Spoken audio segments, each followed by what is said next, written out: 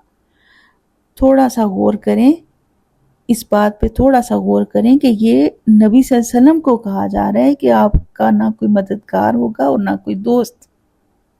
ہم اپنے بارے میں سوچیں نہ ذرا کہ ہم کہاں کہاں اور کیسے کیسے ان کی ملت کی، ان کے طریقوں کی پیروی کر رہے ہوتے ہیں، یہ جانتے ہوئے کہ وہ ہمارے اور ہمارے دین کے، ہماری ملت کے دشمن ہیں۔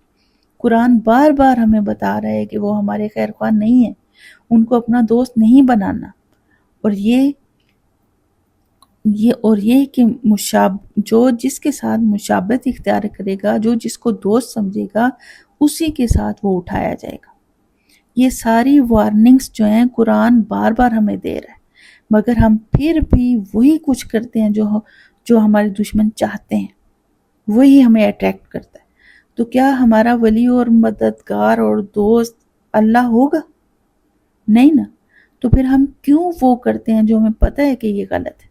یہ دین پہ کمپرومائز کرنا ہے۔ اپنے تہواروں کو دیکھیے، شادیاں، گانے بجانے، ناچ، بیہودہ لباس، ایک شادی کو ہفتوں پہ محیط کرنا۔ کیا ہے جی کہ آج مہندی ہے، ڈھولک ہے، مائیوں ہے، اوبٹن ہے، پھر آج فلاں پارٹی ہے، آج فلاں ڈنر ہے، پھر ایک نیا عذاب جو ہے وہ بیبی شاور ہے، اور اس طرح کی ڈھیروں خرافات ہیں جس کا دین اسلام کے ساتھ دور دور تک کوئی واسطہ یا تعلق جو ہے وہ ہے ہی نہیں۔ پھر اسی طرح جو ہے وہ کرسمس ہے، ویلنٹائن ڈے ہے، اپنے حال حلیے کو دیکھیے، ان کی طرح سے ڈریس اپ ہونا ہے، کھانا ان کی طرح الٹے ہاتھ سے کھانا ہے، ان کے کلچر کو اپنائے ہوئے ہیں، boy friend girl friend, dressing culture, بے حیائی۔ اللہ نے اس سب سے منع کیا ہے، لیکن ہم اسی میں گھستے ہیں جا کے۔ پھر ہم کہتے ہیں کہ ہم مسلمان، ہم خود اللہ کی حدود کو توڑتے ہیں، اور پھر ہم کہتے ہیں کہ زلزلے کیوں آتے ہیں، آفات کیوں آتی ہیں۔ خدا کی قسم یہ اللہ کا صبر ہے، ورنہ ہمارے جو کرتوت ہیں ان پر تو ہم پر پتھر برسنے چاہیے اور اللہ ہم سب کو ہی ہلاک کر کے رکھ دے، لیکن وہ اپنی صفت رحمانیت کی وجہ سے ہم پہ رحم کیے ہوئے۔ اللہ ہمیں اپنی نافرمانی سے بچائے، اللہ ہمیں اپنی فرما برداری نصیب فرمائے اور دین کی سمجھ عطا فرمائے۔ آگے دیکھیے، الذین آتیناہم الکتاب یتلونہ حق تلاوتہ اولئک یؤمنون بہ ومن یکفر بہ فاولئک هم الخاسرون۔ وہ لوگ جنہیں ہم نے کتاب دی وہ اس کی تلاوت کرتے ہیں جیسا اس کا حق ہے تلاوت کرنے کا۔ یہی لوگ ہیں جو اس پر ایمان رکھتے ہیں، اور جو کوئی اس کا کفر کرے گا تو یہی لوگ ہیں جو خسارہ پانے والے ہیں۔ بات اصل میں یہ ہے کہ پیچھے جو سارا بیان ہوا ہے یہاں وہ اختتام پذیر ہو رہا ہے۔ اگلی 2 آیات کے بعد وہ بیان ایک بار جو ہے وہ مکمل ہو رہا ہے۔ تقریباً 10 رکوع تک یہ بیان چلا ہے، جس میں بنی اسرائیل کی نافرمانیوں کا بھی ذکر ہے، ان کے اوپر انعامات کا بھی ذکر ہے، ان کی ناشکریوں کا بھی ذکر ہے، اور ان کے باطل دعووں کا بھی ذکر۔ اللہ تعالیٰ جو ہے وہ ان کے پورے فکر و عمل کا جو ہے وہ آپریشن کر دیا اللہ نے، اور ہمیں بتا دیا ہے کہ ان کا اس قسم کا کردار تھا جس کی وجہ سے ان سے قیادت کا منصب جو ہے وہ لے کر امت محمدیہ صلی اللہ علیہ وسلم کو دے دیا گیا۔ یہ پورا کردار بتانے کے بعد اس آیت میں ان لوگوں کا ذکر کیا گیا ہے جو ان کی طرح کے کبھی کردار سے بچے ہوئے ہیں۔ وہ لوگ ایسے ہیں جیسے عبداللہ بن سلام اور ان کے کچھ ساتھی، جو نسلاً بنی اسرائیل میں سے تھے لیکن وہ عملاً ان کے ساتھ نہیں تھے۔ یہ وہ لوگ تھے جنہوں نے کتاب کے ساتھ وہ نہیں کیا جو یہودیوں اور عیسائیوں نے کیا، بلکہ انہوں نے کتاب کی اس طرح تلاوت کی جس طرح حق تھا اس کی تلاوت کرنے کا، یعنی انہوں نے اس کا حق تلاوت ادا کیا۔ حق کا تلاوت ہی کیا ہے؟ تلاوت کا حق تلا یتلو کا مطلب پڑھنا نہیں ہوتا، تلا یتلو کا مطلب ہوتا ہے پیچھے چلنا، اتباع کرنا۔ حضرت ابن عباس جو مفسر قرآن ہے انہوں نے تلا یتلو کا معنی اتباع کرنا کیا ہے۔ حضرت عمر فاروق کے مطابق حق کا تلاوت ہی سے مراد ہے کہ جب آپ قرآن کی تلاوت کر رہے ہیں تو آپ ساتھ ساتھ اسے سمجھ بھی رہے ہیں۔ مثلاً تلاوت کے دوران جنت کا ذکر آ گیا تو آپ کے لبوں پہ جنت کی طلب بھی آئے گی، اور اگر جہنم کا ذکر آیا تو آپ کے لبوں پہ جہنم سے پناہ کی طلب آئے۔ اگر آپ کی ایسی کیفیت ہوتی ہے تو آپ حق کا تلاوت ہی کر رہے ہیں۔ پھر اس کے اور حق کیا ہیں؟ سب سے پہلے تو اس کے اوپر ایمان لایا جائے، یعنی اس کے اندر جتنی بھی باتیں ہیں ان سب کو مانا جائے۔ یہ نہیں کہ کچھ کو مانا اور کچھ کو نہیں مانا۔ پھر نمبر 2، جیسے اس کو پڑھنے کا حق ہے ویسے اس کو پڑھا جائے، تجوید اور ترتیل کے ساتھ، غور و فکر اور توجہ کے ساتھ۔ نمبر 3، اس کو سمجھا جائے، میننگ پہ غور کر کے پھر اس پہ عمل بھی کیا جائے۔ نمبر 4، پھر اس سے خیرخواہی کے ساتھ دوسروں تک پہنچایا جائے، اس کے حلال کو حلال اور حرام کو حرام سمجھا جائے۔ یعنی ایمان لانا، اس کو پڑھنا، اس کو سمجھنا، اس کے اوپر عمل کرنا، اس کو آگے تک پہنچانا، یہ ہیں اس کے حقوق۔ تو جو اس کے حقوق ادا کرے گا وہی ایمان والا ہوگا، مومن ہوگا۔ اور جو اس کا کفر کرے گا، یعنی جو اس کے حقوق ادا نہیں کرے گا، چاہے اس کو مانا نہیں، چاہے اسے پڑھا نہیں، چاہے اسے سمجھا نہیں، چاہے اس پہ عمل نہیں کیا، چاہے اسے آگے نہیں پہنچانے کی کوشش ہی نہیں کی، تو یہ سب کام نہ کرنے والے جو ہیں وہ خسارہ پانے والے ہیں۔ تو یہ خسارہ آخرت کا خسارہ ہے۔ دنیا میں بھی اگر انسان کو پتہ چل جائے نا کہ اس کا یہ کام جو ہے وہ اس میں نقصان ہے اسے، تو وہ اس سے ہر ممکن بچنے کی، دور رہنے کی کوشش ضرور کرتا ہے۔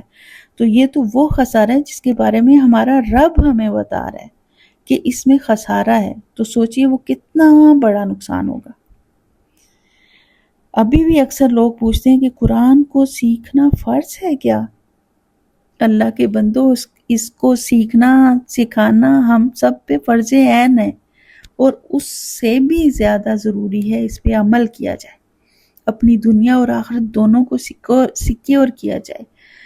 اللہ ہمیں دنیا اور آخرت کے خساروں سے بچائے، اللہ ہمیں قرآن کا صحیح فہم عطا فرمائے۔ پھر آگے دیکھیے، یا بنی اسرائیل اذکروا نعمتی التی انعمت علیکم وانی فضلتکم علی العالمین۔ بنی اسرائیل کے بارے میں جتنی بات پیچھے ہوئی وہ یہاں آ کر ایک مرتبہ مکمل ہو رہی ہے۔ وہی بات دہرائی جا رہی ہے کہ اے بنی اسرائیل، یاد کرو میری نعمتوں کو جو میں نے تم پہ انعام کی تھی۔ اللہ نے ان کے اوپر بہت ساری نعمتیں کی جو ہم پہلے بھی پڑھ چکے ہیں۔ ان پر انبیاء کی کثرت ہوئی، انہیں بہت سے معجزے عطا ہوئے، انہیں فرعون سے نجات عطا ہوئی، انہیں تمام جہانوں پر فضیلت عطا ہوئی، ان کو چنا گیا کہ یہ سب جہان والوں پر دین کو پہنچائیں۔ یہ ان کو بہت بڑا آنر اور اعزاز دیا گیا تھا، لیکن وہ اسے سمجھے نہیں اور اللہ کی نافرمانیوں میں پڑ گئے، اللہ کی نعمتوں کی قدر نہیں کی، اپنا مقصد زندگی سمجھے ہی نہیں۔ پھر آگے دیکھیے، وَاتَّقُوا يَوْمًا لَا تَجْزِي نَفْسٌ عَن نَفْسٍ شَيْئًا وَلَا يُقْبَلُ مِنْهَا عَدْلٌ وَلَا تَنفَعُهَا شَفَاعَةٌ وَلَا هُمْ يُنصَرُونَ۔ اور ڈرو اس وقت سے جب کوئی کسی کے کام نہیں آئے گا، ایون والدین بھی اولاد کے کام نہیں آ سکتے، وَلَا يُقْبَلُ مِنْهَا، اور نہ ان سے کوئی فدیہ قبول کیا جائے گا کہ اس کی جگہ اس کو جہنم میں ڈال دیا جائے۔ فلاں کا گناہ فلاں اپنے سر پہ لے لے۔ دنیا میں ہم غیبت کر کے بڑی آسانی کے ساتھ اپنی نیکیاں دوسروں کو دے دیتے ہیں، اور اپنے گناہ بھی بڑی آسانی سے دوسروں کے سر پہ ڈال دیتے ہیں، لیکن وہاں کوئی بھی یہ کچھ نہیں کر سکے گا۔ وَلَا تَنفُعُ شَفَاعَةٌ، اور نہ ہی کسی کی سفارش قبول ہوگی، الا بِإِذْنِ اللہ، سوائے اس کے جسے اللہ اذن دے۔ وَلَا هُمْ يُنصَرُونَ، اور نہ ہی وہ مدد دیے جائیں گے۔ تو اللہ تعالیٰ فرما رہے ہیں کہ جہنم سے اور سزا سے بچنے کے لیے اپنے اعمال درست کر لو تاکہ تم بچ سکو، کیونکہ وہاں کوئی کسی کے کام نہیں آ سکے گا۔ قیامت کے دن کی تیاری کے لیے تنبیہ کی جا رہی ہے۔ پھر وَإِذِ ابْتَلَىٰ إِبْرَاهِيمَ رَبُّهُ بِكَلِمَاتٍ فَأَتَمَّهُنَّ قَالَ إِنِّي جَاعِلُكَ لِلنَّاسِ إِمَامًا قَالَ وَمِن ذُرِّيَّتِي قَالَ لَا يَنَالُ عَهْدِي الظَّالِمِينَ۔ یہ دو آیات جو اوپر گزری ہیں گویا بنی اسرائیل کے سارے مضمون کو جو ہے وہ کور کر رہی ہیں۔ اب یہاں سے ایک نیا مضمون شروع ہو رہا ہے جو اس کے ساتھ اٹیچ ہے، وہ شروع ہو رہا ہے، وہ حضرت ابراہیم کا تذکرہ ہے۔ گویا یہاں سے ابراہیم علیہ السلام کی کہانی جو ہے وہ شروع ہو رہی ہے، اور یہ پہلا تذکرہ ہے جو ابراہیم علیہ السلام سے شروع کیا جا رہا ہے ان کا نام لے کر۔ ابراہیم علیہ السلام کو جد الانبیاء اور ابو الانبیاء بھی کہا جاتا ہے۔ یہاں ابراہیم علیہ السلام کا تذکرہ آنے کی وجہ یہ ہے کہ یہودی بھی یہ کلیم کرتے ہیں کہ ہم ابراہیم علیہ السلام کے دین پہ ہیں، عیسائی بھی یہی کلیم کرتے ہیں کہ ہم ابراہیم علیہ السلام کے دین پہ ہیں، مشرکین مکہ کا بھی یہی کلیم، ان کا دعویٰ تھا کہ ہم دین ابراہیم پہ ہیں۔ تو سبھی جو ہیں اپنی نسبت ابراہیم علیہ السلام سے جوڑنے میں فخر محسوس کرتے ہیں۔ اس آیت میں ہمیں ابراہیم علیہ السلام کی زندگی کی ایک جھلک جو ہے وہ ہمیں دکھائی گئی ہے کہ ابراہیم علیہ السلام کیسی پرسنالٹی تھے، اللہ تعالیٰ نے کس وجہ سے انہیں یہ مقام و مرتبہ دیا۔ فرمایا اور یاد کرو اس وقت کو جب ابراہیم کو اس کے رب نے آزمایا۔ کس طرح آزمایا؟ چند کلمات کے ساتھ، چند باتوں کے ساتھ۔ تو ابراہیم علیہ السلام کو بہت سی چیزوں سے آزمایا گیا۔ کلمات سے مراد کیا ہے؟ اس سے مراد احکامات بھی ہیں، نمبر 2، اور جن چیزوں سے ابراہیم علیہ السلام کی آزمائش کی گئی ان کو بھی کلمات کہا گیا۔ تو اللہ تعالیٰ نے ابراہیم علیہ السلام کو بہت طرح سے آزمایا۔ آپ اگر ابراہیم علیہ السلام کی زندگی کو دیکھیں تو ان کی زندگی سٹارٹ سے ہی، یعنی جو ان کا آبائی وطن تھا وہیں سے ہی، یعنی جس گھرانے میں وہ پیدا ہوئے وہ بت گر گھرانہ تھا، یعنی ان کے والد، ان کے گھر والے بت بناتے تھے، اور اس کے بعد یہ کہ ساری قوم ایک طرف اور اکیلے ابراہیم علیہ السلام ایک طرف، یہ بھی کتنی بڑی آزمائش ہے۔ لیکن ابراہیم علیہ السلام ان کے خلاف تنے تنہا کھڑے رہے، جمے رہے، اپنے موقف پہ جو ہے وہ ڈٹے رہے۔ پھر دیکھیے کہ ابراہیم علیہ السلام اپنے والد کے ذریعے بھی آزمائے گئے، والد صاحب ایک طرف اور ابراہیم علیہ السلام ایک طرف۔ جبکہ انسان کے پیارے رشتے اس کے ساتھ ہوں تو اسے کافی سپورٹ رہتی ہے، لیکن ابراہیم علیہ السلام کے والد نے ان سے کہا کہ تو دین اسلام کو چھوڑ دے یا مجھے چھوڑ دے، ورنہ میں تجھے پتھر مار مار کے تجھے ہلاک کر دوں گا، رجم کر دوں گا، سنسار کر دوں گا۔ اور ایٹ دا اینڈ تو والد صاحب نے انہیں گھر سے نکال ہی دیا تھا۔ پھر اس کے بعد وقت کے بادشاہ نمرود کے ساتھ ان کا مناظرہ ہوا۔ یہ بھی کتنی بڑی بات تھی کہ حکومت وقت ایک طرف اور ایک اکیلا شخص ایک طرف، یہ مقابلہ کوئی چھوٹی بات نہیں تھی۔ پھر اس کے بعد آگ میں ڈالے جانے کا امتحان، کتنا سخت امتحان تھا۔ ابراہیم علیہ السلام نے یہ نہیں سوچا کہ پہلے اپنی جان تو بچا لوں پھر آگے دیکھوں گا کہ کیا کرنا ہے، نہیں، وہ ڈٹے رہے۔ پھر اس کے بعد یہ آزمائش کہ قوم نے انہیں وہاں سے نکال دیا، وطن سے جدائی کی قربانی بھی دی۔ انسان جہاں پلا بڑا ہو، رہا ہو، وقت گزارا ہو، وہاں سے نکال دیا جائے، گھر والوں سے، وطن سے، اپنے قریبی لوگوں سے الگ ہو جانا، جدا ہو جانا، اور یہ سب کس وجہ سے؟ صرف اس توحید پہ قائم رہنے کی وجہ سے، دین اسلام کے لیے، اللہ کی خاطر۔ پھر اپنی بیوی کے ذریعے آزمائے گئے، جب ان کی بیوی حضرت سارہ کو بادشاہ وقت نے پکڑ لیا تھا۔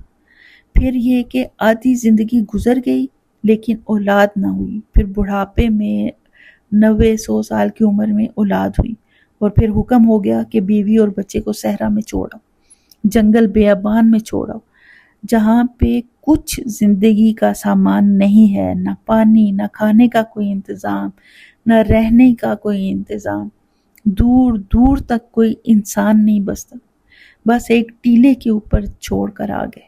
کیوں؟ صرف ایک اللہ کی خاطر کہ یہ اللہ کا حکم ہے۔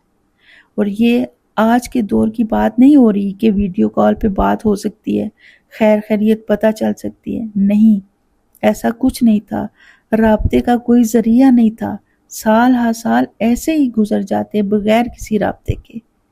کیسے وہ وقت بی بی ہاجرہ نے گزارا ہوگا، ہم اس کا تصور بھی نہیں کر سکتے۔ اور پھر آخر میں اللہ نے جو اتنا کڑا امتحان لیا کہ وہ بیٹا جو اتنی دعاؤں کے بعد ملا تھا، حکم ہوا کہ اسے ذبح کر دو۔ اللہ تعالیٰ نے قرآن میں خود فرمایا اِنَّ هَذَا لَهُوَ الْبَلَاءُ الْمُبِينُ، یہ بہت بڑی آزمائش تھی، لیکن ابراہیم علیہ السلام اس پہ بھی پورے اترے۔ تب جا کر اللہ نے فرمایا فَأَتَمَّهُنَّ، انہوں نے پورا کر دیا ان کو، جتنے بھی امتحانوں میں ان کو ڈالا گیا، جتنے حکم دیے گئے، ہر آزمائش پہ ابراہیم علیہ السلام پورے اترے۔ فَأَتَمَّهُنَّ کا کیا مطلب ہوتا ہے؟ پورا کرنا، مکمل، کمپلیٹ کرنا، اس طریقے سے کام مکمل کرنا کہ اس میں کسی قسم کی کوئی کمی کوتاہی جو ہے وہ باقی نہ رہے، یعنی آزمائش پہ اس طرح پورا اترنا کہ کوئی کمی نہ رہے صبر کرنے میں، اللہ کی رضا میں راضی رہنے میں، اللہ کے فیصلوں کو قبول کرنے میں. یہ ہوتا ہے فَأَتَمَّهُنَّ.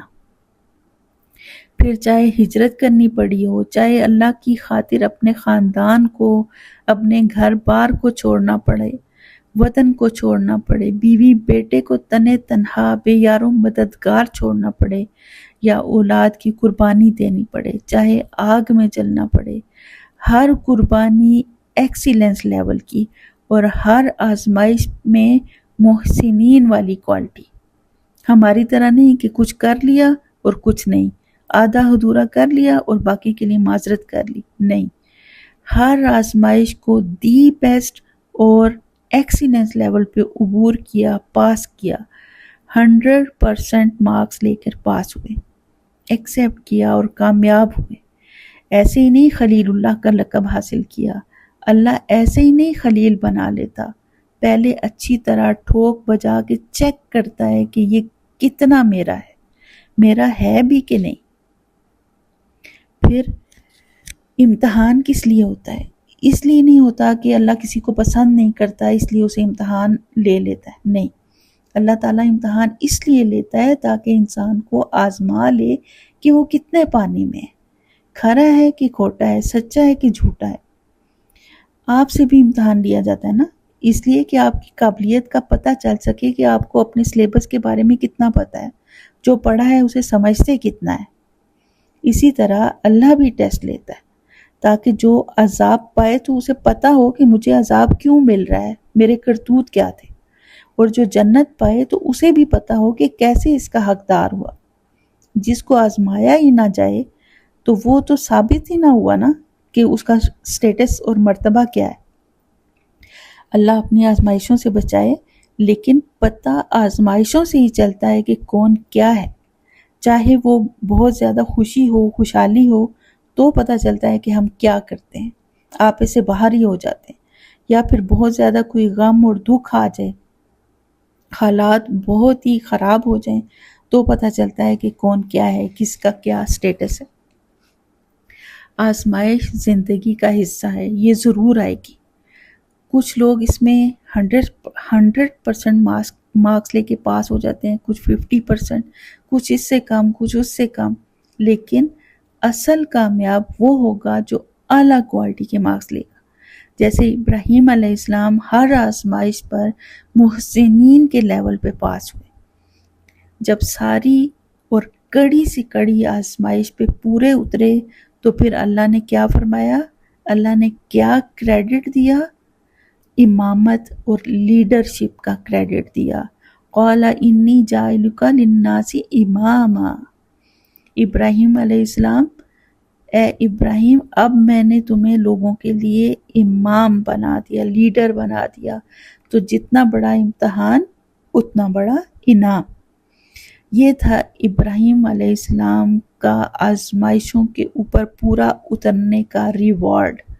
ریوارڈ اسی کو ملتا ہے جو اپنے دین پہ استقامت کے ساتھ جمع رہے، ڈٹا رہے، تو ہی پھر اسے امتحانوں کے بعد درجے ملتے ہیں اور انسان پھر نیکسٹ لیول پہ پہنچ جاتا ہے، دنیا میں رہ کر اپنی جنت پکی کر جاتا ہے. درجات بلند سے بلند تر ہوتے جاتے ہیں.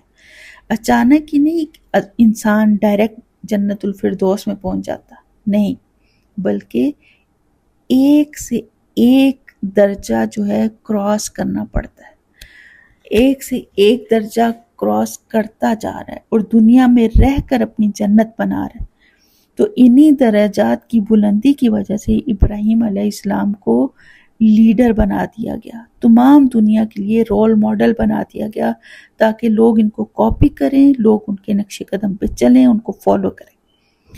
یہ اللہ تعالیٰ کا ابراہیم علیہ السلام پہ خاص فضل ہے کہ رہتی دنیا تک ان کا نام باقی رکھا، درود ابراہیمی کی صورت میں اور پھر ملت ابراہیمی کی پیروی کی صورت میں، عید الاضحیٰ کی قربانی کی صورت میں، صفا اور مروہ کی سعی کی صورت میں انہی کی فیملی کا حصہ ہیں بی بی ہاجرہ۔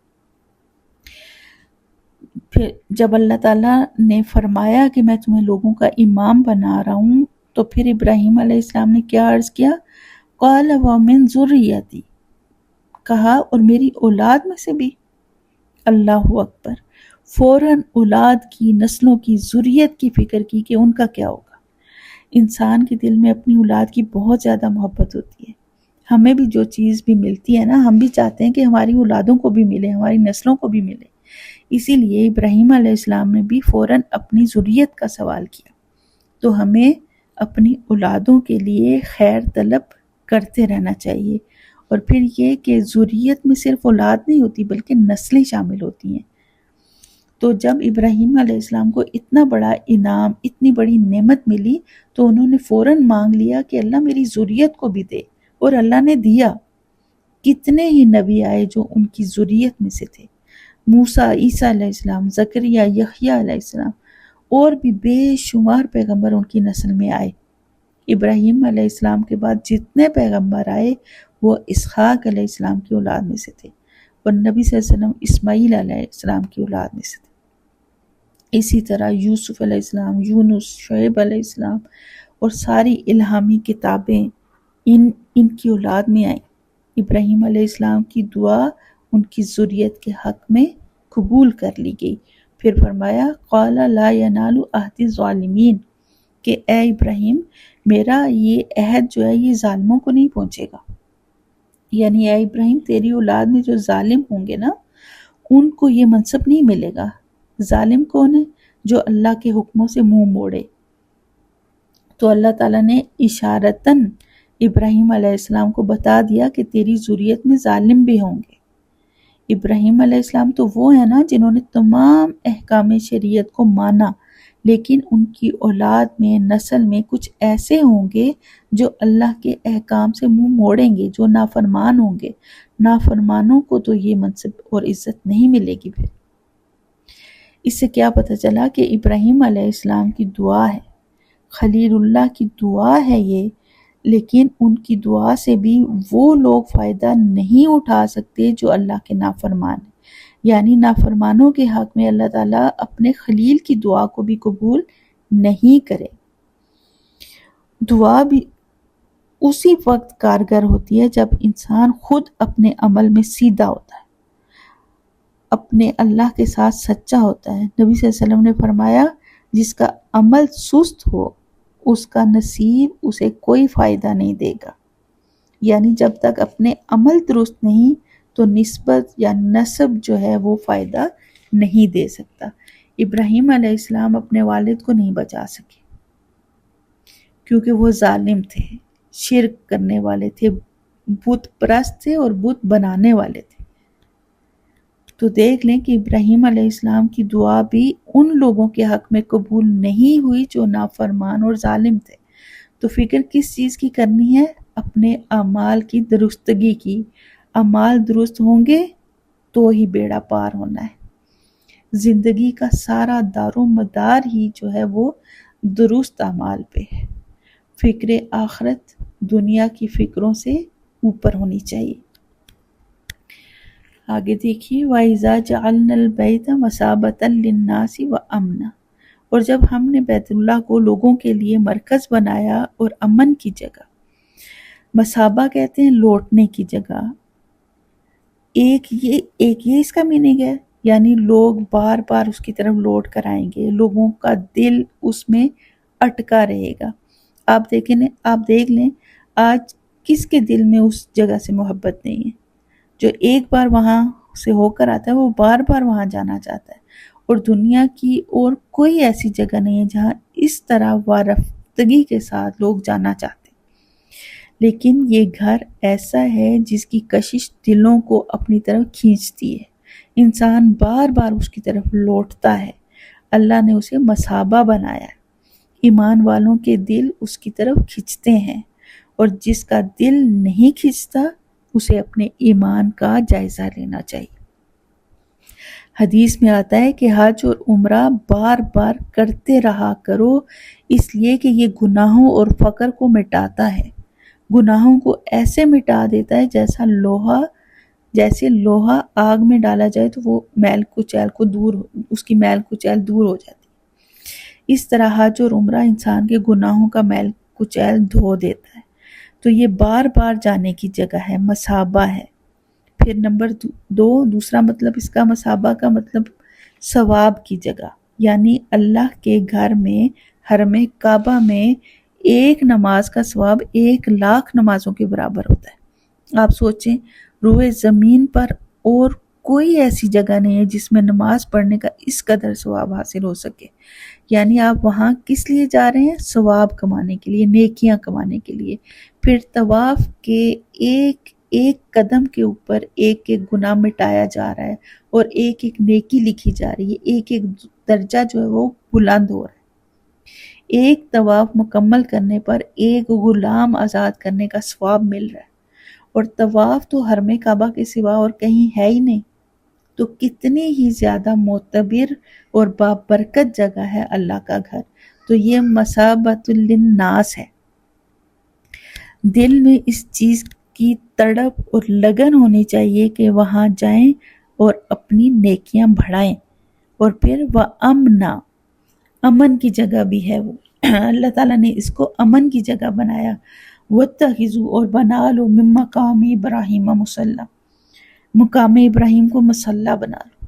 مقام ابراہیم کون سی جگہ ہے؟ وہ پتھر جس کے اوپر کھڑے ہو کر ابراہیم علیہ السلام کعبۃ اللہ کو بلڈ کر رہے تھے، اس کو مقام ابراہیم کہتے ہیں۔ عمر بن خطاب نے اس خواہش کا اظہار کیا تھا کہ میرا دل کرتا ہے، نبی صلی اللہ علیہ وسلم سے فرمایا، نبی صلی اللہ علیہ وسلم سے کہا تھا حضرت عمر نے کہ میرا دل کرتا ہے کہ ہم مقام ابراہیم کو مصلی بنا لیں۔ تو اللہ تعالیٰ نے اس کو رہتی دنیا تک کے لیے حکم بنا کر قرآن کریم میں نازل فرما دیا۔ تو یہ موافقات عمر میں سے ہے۔ کئی ایسے احکامات ہیں جو عمر رضی اللہ عنہ کی خواہش کے مطابق ایز اٹ از اللہ کی طرف سے قرآن کریم میں ایز اے حکم نازل کر دیے گئے، جنہیں موافقات عمر کا نام دیا گیا۔ عمر رضی اللہ عنہ کی شان دیکھیے، کس قدر جلیل القدر صحابی ہیں، جن کے بارے میں نبی صلی اللہ علیہ وسلم نے فرمایا تھا کہ میرے بعد اگر کوئی نبی ہوتا تو وہ عمر ہوتا۔ تو اللہ تعالیٰ نے مقام ابراہیم کو مصلی بنایا ہے۔ اللہ کس قدر قدردان ہے نا، جیسے دنیا میں بھی کوئی بڑا آدمی ہوتا ہے یا جس کی کوئی قربانی ہوتی ہے، کوئی اہم کارنامہ ہوتا ہے، تو اس کے نام کی کوئی روڈ بنا دی جاتی ہے، کسی جگہ کو اس کا نام دے دیا جاتا ہے، اس کے نام کے ساتھ اسے منسوب کر دیا جاتا ہے۔ تو اللہ تعالیٰ نے اپنے محبوب بندے، اپنے خلیل ابراہیم کے نام پہ یہ مقام ابراہیم بنا کر اس کو ابراہیم علیہ السلام کے نام کے ساتھ منسوب کر دیا۔ جس پتھر پہ کھڑے ہو کر ابراہیم علیہ السلام نے کعبۃ اللہ کو تعمیر کیا وہ جنت کا پتھر تھا، اور اللہ تعالیٰ نے اس پتھر کو یہ صلاحیت عطا فرمائی تھی کہ یہ ضرورت کے مطابق اونچا نیچا ہو سکتا تھا، تاکہ ابراہیم علیہ السلام کا ہاتھ آسانی سے پہنچ سکے اور انہیں کوئی دقت نہ ہو دیواروں پہ ہاتھ پہنچنے میں۔ ایسے ہوتے ہیں پھر یاروں کے یار۔ اس طرح پھر انہوں نے دیواریں بلند کی، یہ اللہ تعالیٰ کی طرف سے معجزہ تھا۔ اور پھر یہ کہ اس پتھر کے اوپر اللہ تعالیٰ نے ابراہیم علیہ السلام کے پیروں کے نشان جو ہیں وہ نقش کر دیے، جو آج بھی ہم دیکھ سکتے ہیں۔ وہ ابراہیم جنہوں نے اپنی زندگی اللہ کے لیے وقف کی ہوئی تھی، اللہ کے کسی حکم پہ کبھی چوں چرا نہیں کی، ہر حکم پہ، مشکل سے مشکل حکم پہ بھی سر تسلیم خم کیا، اپنے آپ کو اللہ کے سپرد کر دیا۔ اور پھر اللہ نے بھی کس طرح ان کی قدردانی فرمائی کہ ان کے پیروں کی جگہ کو بھی کتنی عزت افزائی عطا فرمائی کہ اس کو نماز کی جگہ قرار دے دیا۔ ایسا اللہ نے عزت سے قبول کیا انہیں۔ تو ہمیشہ یاد رکھیں کہ اللہ بڑا قدردان ہے، وہ کسی کے عمل کو ضائع نہیں ہونے دیتا۔ شرط کیا ہے کہ خالص اللہ کے لیے کیا گیا ہو عمل اور سنت کے مطابق کیا گیا ہو، پھر وہ قبول ہی قبول ہے، وہ پھر ضائع نہیں ہو سکتا۔ اس کو اس طرح سمجھیں جیسے آپ قرآن کلاس لے رہے ہیں، کلاس لمبی ہو گئی، آپ تھک رہے ہیں، یا پھر رات کو لیٹ نائٹ آپ لیسن یاد کر رہے ہیں، نیند کی قربانی دے رہے ہیں، یا آپ نے قرآن کلاس لینے کی خاطر اپنی کوئی پارٹی چھوڑی ہے، تو آپ کی یہ ساری سچی کوششیں جو ہیں وہ اللہ کی نظر میں ہیں، وہ بیکار نہیں جائیں گی، وہ ضائع نہیں ہوں گی۔ یہ آپ کی محنتیں، یہ آپ کا بیٹھنا، یہ آپ کا تھکنا، یہ آپ کی نیند کی قربانی دینا، یہ ایسے ہی نہیں جائے گا۔ ابراہیم علیہ السلام کی مثال کو دیکھیے، اللہ نے ان کے پاؤں کی جگہ کو اتنا آنریبل بنا دیا کہ وہ رب آپ کی کوششوں کو بھی کبھی ضائع نہیں کرے گا، آپ کی کوششوں کی بھی وہ قدردانی کرے گا۔ جو پاس ہو جاتا ہے نا، اللہ تعالیٰ اس کے ساتھ اس طرح قدردانی والا معاملہ فرماتا ہے۔ پھر وَعَهِدْنَا إِلَىٰ إِبْرَاهِيمَ وَإِسْمَاعِيلَ أَن طَهِّرَ بَيْتِيَ لِلطَّائِفِينَ وَالْعَاكِفِينَ وَالرُّكَّعِ السُّجُودِ۔ ابراہیم اور اسماعیل علیہ السلام کو انسٹرکشن دی جا رہی ہیں، اور ہم نے ابراہیم اور اسماعیل کو یہ ذمہ داری سونپی کہ تم دونوں میرے گھر کو پاک صاف کر دو۔ پاکی اور صفائی، ظاہری صفائی اور باطنی صفائی۔ ظاہری پاکی یعنی ہر طرح کی گندگی سے پاک رکھنا، مثلا ٹیشو، ریپر، تھوک پھینکنا، پانی جگہ جگہ پہ گرا دینا، اسمیل آنا، منہ سے کپڑوں سے اسمیل آنا، پانی کی بوتلیں جگہ جگہ پہ پھینک دینا۔ یہ دیکھیں کہ ان اتنی بڑی ہستیوں کو اللہ نے یہ کام کہا ہے کہ میرے گھر کو پاک صاف رکھو، ہمیں کوئی ایسا کہ تو ہم اسے اپنی توہین سمجھتے ہیں۔ سوچیں تو اللہ نے اپنے اتنے برگزیدہ ہستیوں کو یہ کام دیا تھا، تو ساری مسجدیں جو ہیں وہ اللہ کا گھر ہوتی ہیں، ان میں کام کرنے کو کوئی آر نہ سمجھے، کوئی یہ نہ سمجھے کہ میں کوئی کام کرنے والی ہوں، میڈ ہوں، نہیں، یہ آنر ہے۔ مسجدوں کی صفائی میں اپنا حصہ ڈالنا چاہیے۔ ہم جب حج عمرے کے لیے جاتے ہیں تو وہاں گندگی نہ پھیلایا کریں، ٹیشو پیپر، ریپر، جوس کے ڈبے، پانی کی بوتلیں، شاپر، کھجور کی گٹھلیاں، گلاس، یہ چیزیں وہاں نہ پھینکا کریں۔ اللہ کے گھر کو پاک صاف رکھنے کا حکم ہے۔ یہ ابراہیم اور اسماعیل علیہ السلام کی سنت ہے، یہ آنر ہے، اسے اپنا آنر سمجھ کر کیا کریں۔ پھر باطنی پاکی، شرک سے پاک، باطل عقائد سے پاک رکھا جائے، یہاں پہ کوئی بدعتیں جو ہیں وہ پروموٹ نہ ہونے دیں، اولیاء اللہ کو سب سے معتبر نہ سمجھا جائے۔ تو یہ ظاہری اور باطنی پاکی جو ہے وہ مقصود ہے، اور یہ کس کے لیے کرو؟ طواف کرنے والوں کے لیے، اعتکاف کرنے والوں کے لیے، اور رکوع اور سجدہ کرنے والوں کے لیے۔ اب دیکھیے طواف کرنے والوں کا، اعتکاف کرنے والوں کا، رکوع اور سجود کرنے والوں کا کتنا بلند مقام ہے۔ تو یہ سب یہاں آنے والے جو ہیں اللہ کی عبادت کر رہے ہیں، یہ اللہ کے مہمان ہیں، تو جب یہ یہاں آئیں تو ان کے لیے آسانیاں پیدا کریں، ان کے لیے اللہ کے گھر کو صاف رکھیں، ایک دوسرے کے لیے خود بھی آسانیاں پیدا کریں۔ سارے کام حکومت کے کرنے کے نہیں ہوتے، اپنی مدد آپ کے تحت بھی بہت کچھ کیا جا سکتا ہے۔ اللہ تعالی ہمیں دین کے شعار کو سمجھنے کی توفیق عطا فرمائے اور ان پر عمل کرنے کی توفیق عطا فرمائے۔ اللہ ہمیں قرآن پاک کا صحیح فہم عطا فرمائے، آمین۔ اللہ آپ سب کا حامی و ناصر۔ السلام علیکم ورحمۃ اللہ وبرکاتہ۔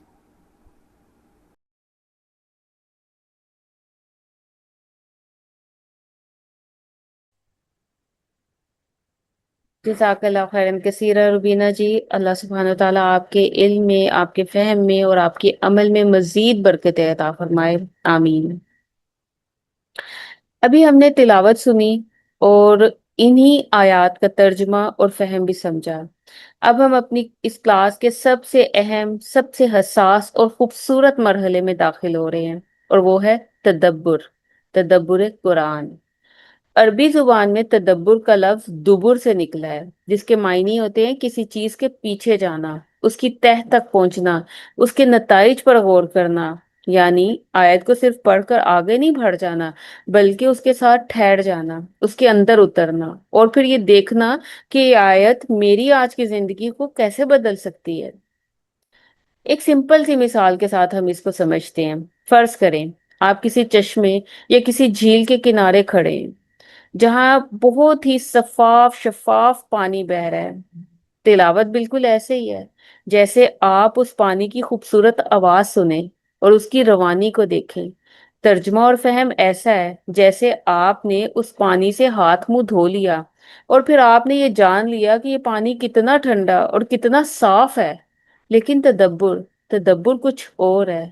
تدبر یہ ہے کہ آپ اس جھیل کے پانی کی گہرائی میں اتریں، غوطہ لگائیں اور نیچے پڑے ہوئے ان نایاب موتیوں کو اپنے ہاتھوں میں سمیٹیں جو صرف سطح پر کھڑے رہنے والوں کو نظر نہیں آتے۔ قرآن پاک کی آیات ہدایت کا وہ سمندر ہے جہاں سطح پر بھی برکت ہے، لیکن جو حقیقی اطمینان، سکون اور زندگی کا مقصد تلاش کرنا چاہتا ہے نا، انہیں تدبر کا غوطہ لگانا پڑتا ہے۔ آپ اس کو یوں بھی دیکھیں، آج کا انسان جس بے چینی، خوف اور الجھنوں کا شکار ہے، اس کی سب سے بڑی وجہ یہ نہیں ہے کہ ہمارے پاس حل یا کتاب موجود نہیں ہے، بلکہ وجہ یہ ہے کہ ہم نے قرآن کے ساتھ پاز لینا چھوڑ دی ہے۔ ہم آیتیں پڑھتے چلے جاتے ہیں لیکن سوچتے نہیں کہ اس آیت کا میرے غصے کا حل کیا ہے، اس آیت میں میری رشتوں کی پریشانیوں کا علاج کیا ہے، یا اس آیت میں میرا رب مجھ سے کیا مطالبہ کر رہا ہے۔ اور تدبر دراصل اپنے رب سے تنہائی میں بات کرنے کا نام ہے۔ جب ہم تدبر کرتے ہیں تو ہمیں یوں محسوس ہوتا ہے جیسے یہ آیت صدیوں پہلے نہیں بلکہ آج اسی لمحے صرف اور صرف میرے لیے ہی نازل کی گئی ہے۔ آئیے اسی روح اور فکر کے ساتھ آج کے اس تدبر کے سیشن کا آغاز کرتے ہیں۔ جن آیات کی آج ہم نے تلاوت اور ترجمہ سنا ہے، تمام کی تمام ہی ہدایت کا خزانہ ہے، لیکن ان میں سے ایک ایسی آیت ہے جو آج کے اس سیشن کا مرکز اور محور ہے۔ ایک ایسی آیت جس نے میرے دل پر بڑا گہرا اثر چھوڑا اور جسے آج کی کلاس کے لیے چنا ہوا موتی کہا جائے گا۔ ایک ایسا موتی جس کے گہرائی میں آج ہم سب مل کر اتریں گے اور دیکھیں گے کہ اس کے اندر ہمارے لیے ہدایت کا کون سا خزانہ چھپا ہے۔ دیکھا جائے تو ہماری زندگی میں کچھ دن ایسے آتے ہیں جب ایسے لگتا ہے کہ چاروں طرف سے اندھیرا گھیر رہا ہے۔ مشکلات، بیماریاں، رشتوں کی تلخیاں، اولاد کی طرف سے ملنے والے دکھ، گھریلو الجھنیں اندر ہی اندر ہمیں توڑ کر رکھ دیتی ہیں۔ اور پھر ایسے لمحوں میں انسان اکثر یہ کہتا ہے کہ یا اللہ میرے ساتھ ہی ایسا کیوں ہوا، میں نے کیا کیا کہ مجھے اس آزمائش سے گزارا جا رہا ہے۔ ہمارے دل میں کہیں نہ کہیں کسی نہ کسی کونے میں یہی الجھن، یہی تھکن اور یہ سوال پل رہا ہے۔ تو یقین جانے آج کی یہ آیت جسے ہم منتخب کر رہے ہیں وہ کسی اتفاق سے ہمارے سامنے نہیں آئی، بلکہ یہ رب کا وہ خط ہے جو اس نے خاص ہماری اس الجھن کو سلجھانے کے لیے بھیجا ہے۔ حضرت ابراہیم علیہ السلام کا اللہ سبحانہ و تعالیٰ کی ہر آزمائش پر پورا اترنا، یہی ہے وہ خوبصورت موتی جس کا آج ہم نے انتخاب کی ہے۔ سورت البقرہ کی آیت نمبر 124۔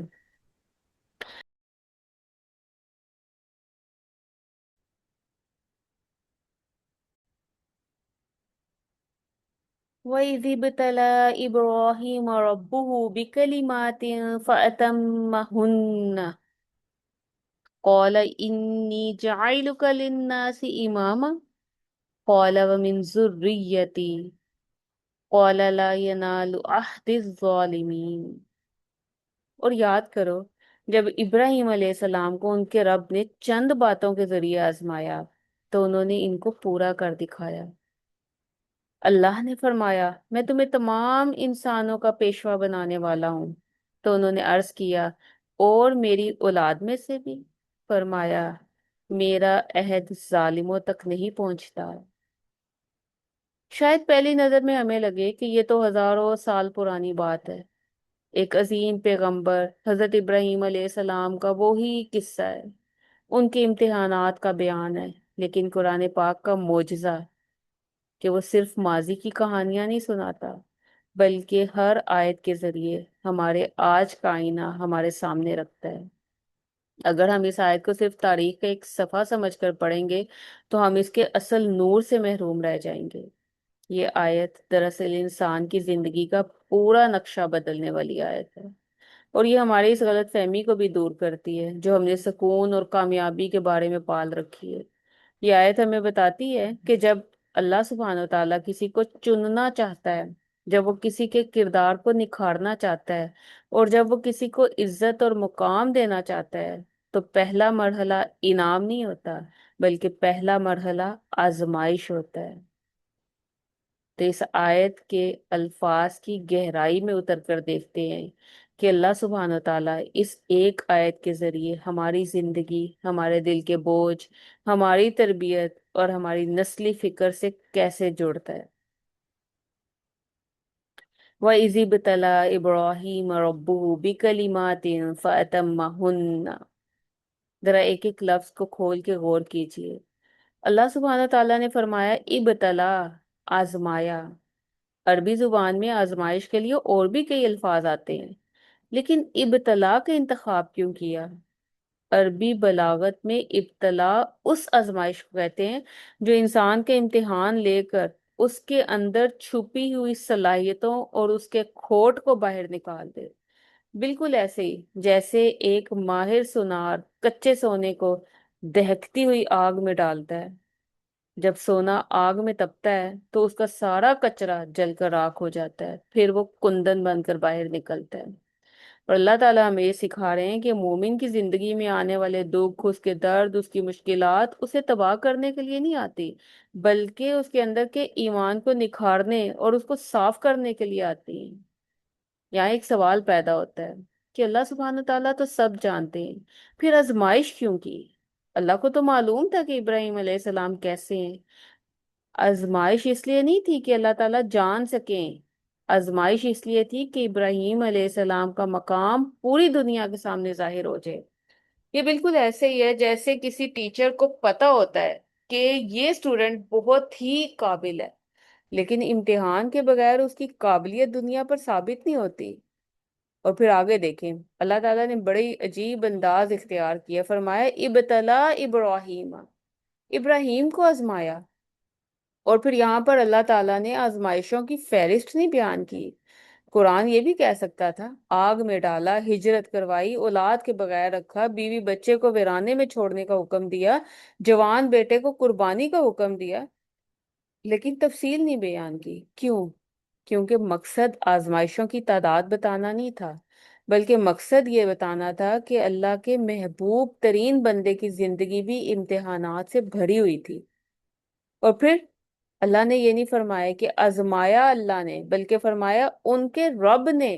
رب، رب کے معنی ہوتے ہیں تربیت کرنے والا، پالنے والا، چھوٹی سی چیز کو کمال تک پہنچانے والا۔ آپ اس کو یوں سمجھیں جیسے قرآن ہمیں یہ سبق دے رہا ہے کہ جب بھی تمہاری زندگی میں کوئی مشکل آئے، گھریلو ناچاکیاں تمہیں گھیر لیں، کبھی شوہر کی طرف سے تلخی ملے، کبھی اولاد کی تکلیف آئے، بیمار ہو جائے، پریشانی ہو، مالی تنگی کا سامنا ہو، تو یہ مت سوچو کہ کوئی ظالم ہے جو تم پر ظلم کر رہا ہے، بلکہ تمہاری آزمائش ہے، اور وہ کرنے والا تم سے غافل نہیں ہے، وہ تمہارا رب ہے، تم سے بہت محبت کرتا ہے، وہ تمہیں اس دکھ کے ذریعے کسی بہت بڑے درجے کے لیے تیار کر رہا ہے۔ اور پھر دیکھیے نا، اتنے بڑے بڑے امتحانات، وطن چھوڑنا، بیوی بچے کو چھوڑنا، اور پھر صحرا میں چھوڑ آنا، آگ میں کود جانا، بیٹے کی گردن پر چھری چلا دینا، ان بڑے بڑے امتحانات جو کہ پہاڑ جیسے تھے، اللہ نے کیا نام دیا؟ فرمایا بِکَلِمَاتٍ، چند باتیں۔ سبحان اللہ! مومن کے لیے رب کا کتنا ہی بڑا امتحان کیوں نہ ہو، کوئی مصیبت یا بوجھ نہیں ہوتا، بلکہ محبوب کے چند بول، چند احکامات ہی تو ہوتے ہیں جنہیں پورا کرنا ایک مومن کی زندگی کا اصل مقصد ہوتا ہے۔ اور پھر انہوں نے کیا کیا؟ فَأَتَمَّهُنَّ۔ قرآن یہ بھی نہیں کہتا کہ ہاں ہاں انہوں نے ان باتوں پر عمل کر لیا، بلکہ فرمایا پورے کا پورا کمال تک پہنچا کر دکھایا۔ یہ جو شروع کا فا ہے نا، یہ بتاتا ہے کہ حکم ملتے ہی بغیر کسی ہچکچاہٹ، بغیر کسی تاخیر، بغیر کسی سوال کے تعمیل ہوئی، اور اتما، کام میں کوئی نیم دلی نہیں تھی، ادھورا پن نہیں تھا، شکایت نہیں تھی، بلکہ امتحان کا حق ادا کر دیا ہے۔ آج ہم سب اپنا محاسبہ کریں، ہماری اطاعت کیسی ہے؟ ہم عادی اطاعت کے عادی ہو چکے ہیں۔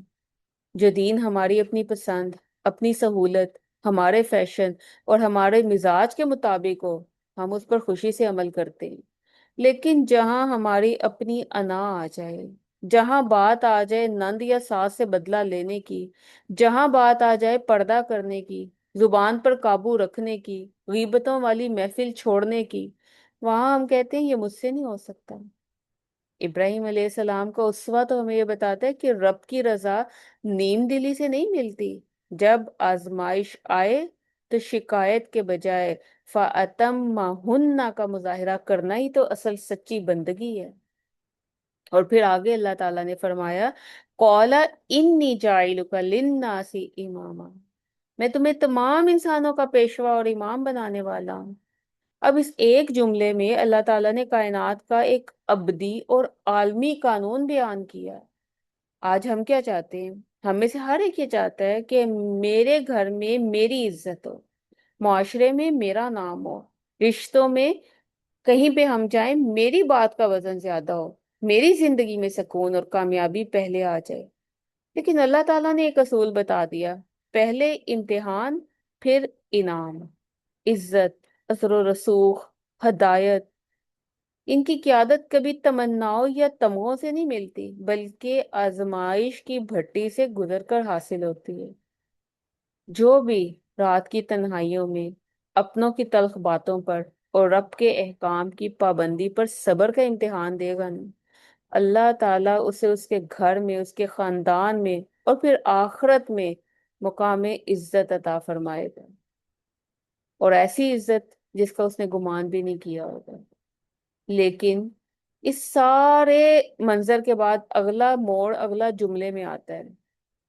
اب ذرا سوچئے، ابراہیم علیہ السلام کو اتنی بڑی بشارت ملی ہے کیا، کہ آپ تمام انسانوں کے امام ہیں، لیڈر ہیں۔ ایک عام انسان اس وقت اس کا ذہن کہاں جائے گا؟ وہ تو اپنی کامیابی کے جشن میں مگن ہوگا۔ لیکن ایک سچا بندہ، ایک عظیم باپ، انہوں نے اپنی ذات، اپنی شہرت، اپنی برتری کا ایک لمحہ بھی نہیں سوچا، بلکہ منہ سے کیا نکلا؟ بے ساختہ منہ سے نکلتا ہے قَالَ وَمِن ذُرِّيَّتِي، بس اس لفظ کو یاد رکھیے، کیا فوکس تھا، کیا عرض کی ہے کہ اے میرے پروردگار اور میری آنے والی اولاد میں سے بھی۔ یہ جو ذریتی ہے نا، یہ نسل در نسل اولاد کے لیے ہے، صرف ایک نسل نہیں، اپنی، یعنی انہوں نے حضرت اسماعیل اور اسحاق تک بات نہیں کی، بلکہ تا قیامت آنے والی نسل در نسل کے لیے۔ یہ ہے ایک مومن اور ایک مربی کا اصل دل۔ کامیابی کے سب سے بلند مقام پر بھی آنکھوں کے سامنے کون آ رہا ہے؟ آنے والی نسلیں۔ ہم میں سے ہر ایک کو بحیثیت ماں اس چیز کے بارے میں سوچنا چاہیے۔ ہم دن رات اپنی اولاد کے لیے کیا کیا خواب بنتی ہیں۔ ہمارے دل کی دھڑکن کس بات پر تیز ہوتی ہے؟ کیا میرا بیٹا کس بڑے اسکول میں جائے گا؟ میری بیٹی کی شادی کتنے اچھے گھرانے میں ہوگی؟ فلاں میرے بیٹے کا بینک بیلنس کتنا ہوگا؟ دنیاوی فکریں، دنیا کی فکر بری نہیں ہے، لیکن کیا ہم نے کبھی تنہائی میں سجدے میں گر کر ابراہیم علیہ السلام کی طرح تڑپ کر اپنی اولاد کے ایمان، ان کے اخلاق اور رب سے تعلق کی دعائیں مانگی؟ ہم اپنے بچوں کو دنیاوی عہدے دار بنانے کے لیے لاکھوں روپے خرچ کرتے ہیں، سالوں کی محنت لگاتے ہیں، لیکن کیا انہیں اللہ والا بنانے کے فکر کرتے ہیں؟ ماں کی گود کا سب سے بڑا خواب اس کی نسل کا تقوی ہونا چاہیے۔ اور پھر دعا کے جواب میں دیکھیں، اللہ تعالیٰ نے جو آخری جملہ فرمایا ہے نا، وہ ہمارے غرور اور ہمارے زوم کے لیے ایک تھپڑ ہے۔ قَالَ لَا يَنَالُ عَهْدِ الظَّالِمِينَ، میرا عہد ظالموں تک نہیں پہنچتا۔ آپ دیکھیں، ابراہیم علیہ السلام نے اولاد کے لیے مانگا تو اللہ تعالیٰ نے فوراً ایک